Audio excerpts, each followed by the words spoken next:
મંગલમૂર્તિ મહાપ્રભુ શ્રી સહજાનંદ સુખરૂપ ભક્તિ ધર્મ સુત શ્રી હરિ સમરું સદાય અનુપ. બોલો સ્વામિનારાયણ ભગવાનની જય. વહાલા ભક્તજનો, જય સ્વામિનારાયણ.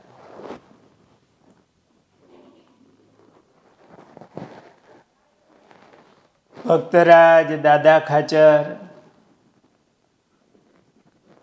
આયભલ પરિવાર, એમના હૃદયમાં એવી ભક્તિ હતી ને મહારાજને પ્રાર્થના કરતા કે મહારાજ અહીંયા મંદિર કરો. મંદિર ક્યાં કરવું? દાદા ખાચરે કીધું, મહારાજ મને એવું લાગે છે કે અમારા દક્ષિણા દાબારના ઓરડા છે ને, મહારાજ એને પાડીએ એટલે મંદિર બહુ સારી રીતે થઈ જાય. દાદા ખાચરનો આ ભક્તિભાવ મહારાજે સ્વીકાર રાખ્યો અને એ દક્ષિણા દાબારના ઓરડા પાડીને ત્યાં મંદિર કરવાનો પ્રારંભ કર્યો. ભગવાનનું મંદિર થતું હોય તો 5 ફૂટ જગ્યા દેવી હોય ને, એ કઠણ હોય. બહુ મોટું ફળિયું હોય, મોટી જગ્યા હોય, બાજુમાં મંદિર આવતું હોય, થોડીક જરૂરિયાત હોય, તોય દેવું બહુ કઠણ પડે.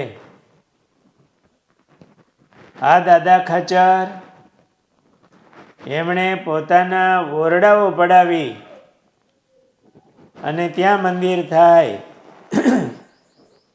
એવી એમની ભાવના. એ મંદિરનું કામ ચાલતું, મહારાજે બધાને આજ્ઞા કરેલી, પથ્થર મસ્તક ઉપર લાવીને બધા લાવે, બધી સેવાઓ ચાલે. દાદા ખાચર એવડો મોટો ગરાસ નહોતો, આ મંદિરનો મોટો ખર્ચો હોય. એમની પાસે જે કાંઈ હતું, તન મન ધન, એ આ મંદિર માટે અર્પણ કરે, સેવાઓ કરે. એ મંદિર તૈયાર થયું. ગોપીનાથજી મહારાજ પધરાવ્યા, ધામધૂમથી પ્રતિષ્ઠા થઈ.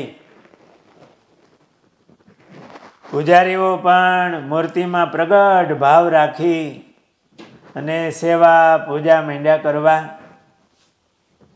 એક દિવસ મહારાજે દાદા ખાચરને કીધું કે દાદા, મંદિરમાં ગોપીનાથજી દેવની પ્રતિષ્ઠા થઈ, હવે એમની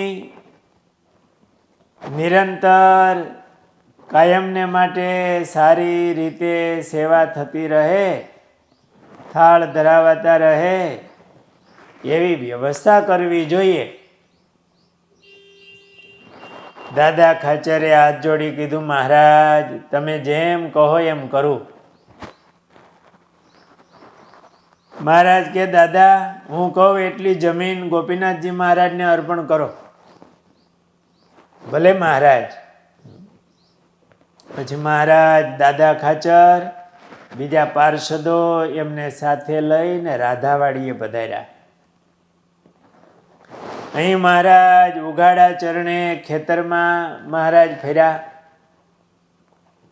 ફરતા ફરતા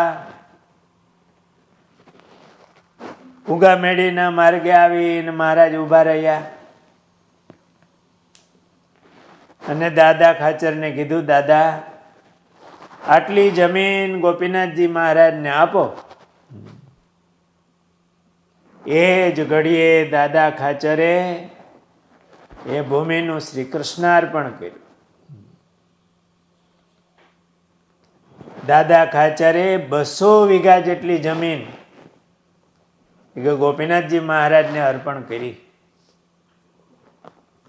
આ કેટલું મોટું સમર્પણ હશે. એમના હૃદયનો કયો ભાવ હશે? જેમ મહારાજની મરજી, મહારાજ આજ્ઞા કરે એમ એને જરા પણ સંશય નહીં. આ કોઈ નાની વસ્તુ તો નહોતી, 2 રૂપિયા 5 રૂપિયા. દાદા ખાચરને કોઈ એવી મોટી ગ્રાસ નહોતો.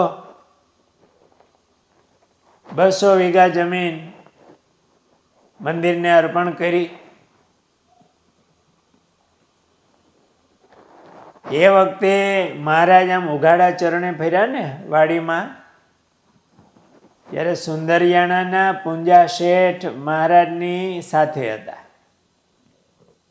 મહારાજ ઉઘાડા પગે આમ ચાલ્યા એટલે મહારાજનું ચરણ જ્યાં પડે ને ત્યાંથી એ ચરણ રજ લઈને પોતાની પાઘડીના છેડે લઈ લે અને પોટલી બાંધી લીધેલી.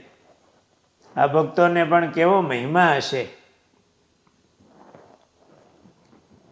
આવી રીતે દાદા ખાચરે પોતાની સારામાં સારી, એ જમીન બહુ સારી કહેવાય, એ સારામાં સારી જમીન મહારાજની મરજી જાણીને મહારાજને અર્પણ કરી.